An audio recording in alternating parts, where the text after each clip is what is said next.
এই দিলীপ ঘোষ আমাদের বাংলার রাজনীতির দুদিনের যোগী। উনি ভাতকে অন্ন বলছেন না কি বলছেন তাতে বাংলার মানুষের খুব একটা বিশেষ কিছু আসে যায় না।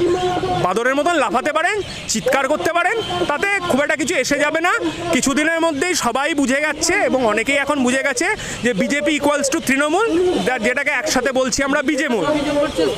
এখন কিছুদিন দুদিন আগে বোধহয় আনন্দবাজারে একটা খবর বেরিয়েছিল যে দিলীপ ঘোষ এটি 12 কামরার ফ্ল্যাটে যোধভীমে শিফট করেছে এবং সেই খবরের মধ্যে ছিল যেটা যে তাকে নাকি একজন প্রমোটার সেখানে থাকতে দিয়েছে। প্রমোটার তো দয়া করে থাকতে দেয়নি, কিছু বিনিময়েই থাকতে দিয়েছে। তা সেই খবরটা চাপার জন্য আমাদের কাছে যা খবর পেয়েছি, যেখানে কয়েকজন দুষ্কৃতী আছে, যার মধ্যে একজন আছে একবার বিজেপিতে ছিল, তৃণমূলে এসছে, সেই দুষ্কৃতির সাহায্যে তিনি একটা ক্যাচাল বলবো, একদম সাদা বাংলা সেই ক্যাচাল তৈরি করেন। আক্রান্ত হওয়া তো অত ইয়ার্কি ফাজলামির ব্যাপার নয়। উনি 18 জন সিআরপি নিয়ে ঘোরেন, 2টো নয় 4টে নয়, 18 জন সিআরপি। সে 18 জন সিআরপি ভেদ করে কেউ ওনাকে আক্রান্ত করেছে, এটা হাস্যকর, এটা কেউ মানে না।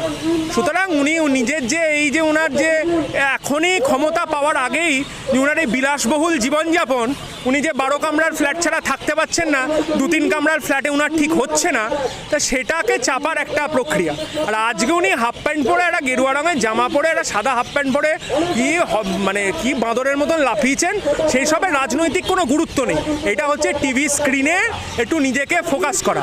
18টা এমপি আছে বিজেপি গোটা পশ্চিমবাংলায়। এই আমফান ঝড়ের সময় মানুষ বলুক না সে 18 জন এমপি কোথায় ছিল, তাদের নাম বলা যাবে কারা কারা 18 জন এমপি। একমাত্র সেই দিলীপ ঘোষকেই দেখা যায় যে মাঝে মাঝে একটু চিৎকার চেঁচামেচি করে এবং ওদের যে গদি মিডিয়া আছে, টিভি মিডিয়া যারা ওদের কেনা, তাদের সাহায্যেও একটু নিজেকে গ্যাস বেলুন হয়ে আকাশে ফোলে বটে। কিন্তু তাছাড়া ওর কোনো রাজনৈতিক ভূমিকা নেই। বলে না যে দুদিনের যোগী ভাতের কয় অন্ন, এই দিলীপ ঘোষ আমাদের বাংলার রাজনীতির দুদিনের যোগী। উনি ভাতকে অন্ন বলছেন না কি বলছেন তাতে বাংলার মানুষের খুব একটা বিশেষ কিছু আসে যায় না। বাদরের মতন লাফাতে পারেন, চিৎকার করতে পারেন, তাতে খুব একটা কিছু এসে যাবে না। কিছুদিনের মধ্যেই সবাই বুঝে গেছে এবং অনেকেই এখন বুঝে গেছে যে বিজেপি ইকুয়ালস টু তৃণমূল, যেটাকে একসাথে বলছি আমরা বিজেমূল।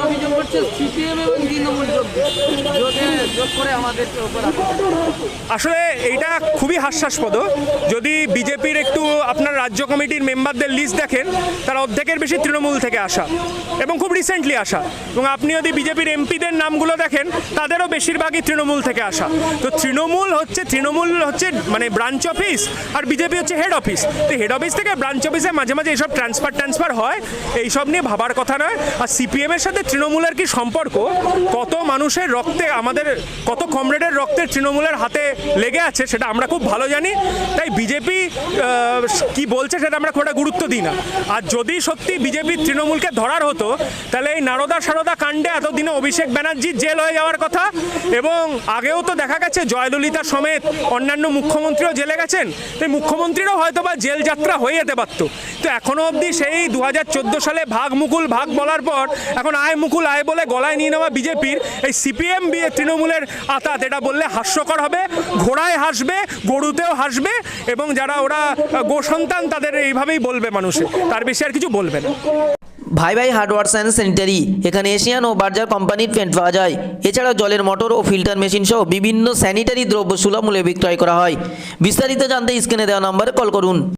মণি মিষ্টান্ন ভাণ্ডার, এখানে উন্নত মানের মিষ্টান্ন পাওয়া যায় এবং বিভিন্ন অনুষ্ঠানে অর্ডার অনুযায়ী সরবরাহ করা হয়। বিস্তারিত জানতে স্ক্রিনে দেওয়া নম্বরে কল করুন।